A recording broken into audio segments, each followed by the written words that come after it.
My dear people of God, today we celebrate the solemnity of the Annunciation of the Lord.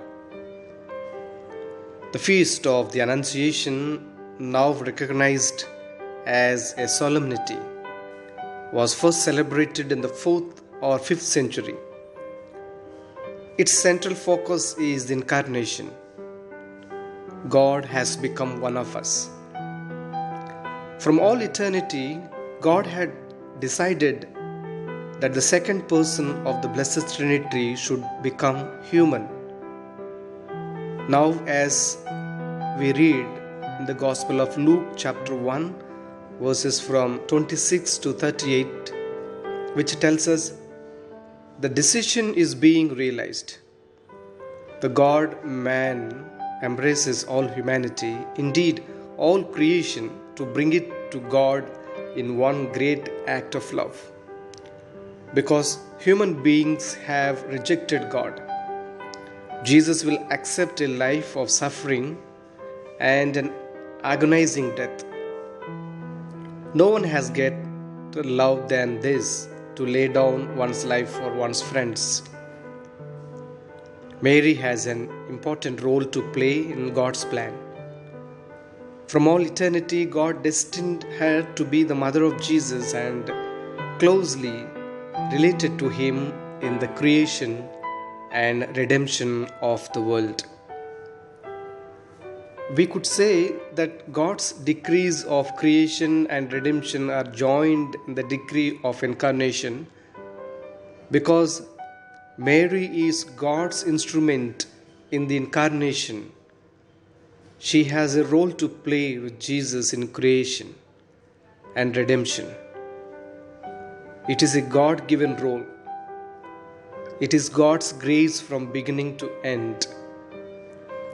Mary becomes the eminent figure. She is only by God's grace. She is the empty space where God could act.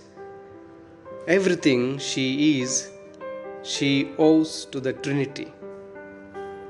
Mary is the Virgin Mother who fulfills Isaiah chapter 7 verse 14 in a way that Isaiah could not have imagined. She is united with her Son in carrying out the will of God. Together with Jesus, the privileged and graced Mary is the link between heaven and earth. She is the human being who best, after Jesus, exemplifies the possibilities of human existence.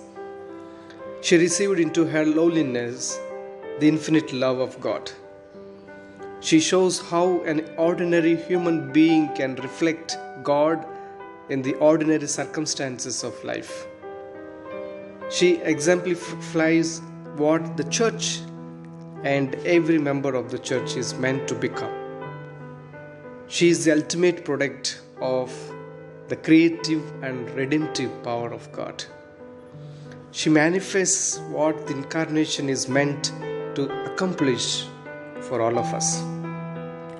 My friends, reflection can be, sometimes spiritual writers are accused of putting Mary on a pedestal and thereby discouraging ordinary humans from imitating her. Perhaps such an observation is misguided. God did put Mary on a pedestal and has put all human beings on a pedestal.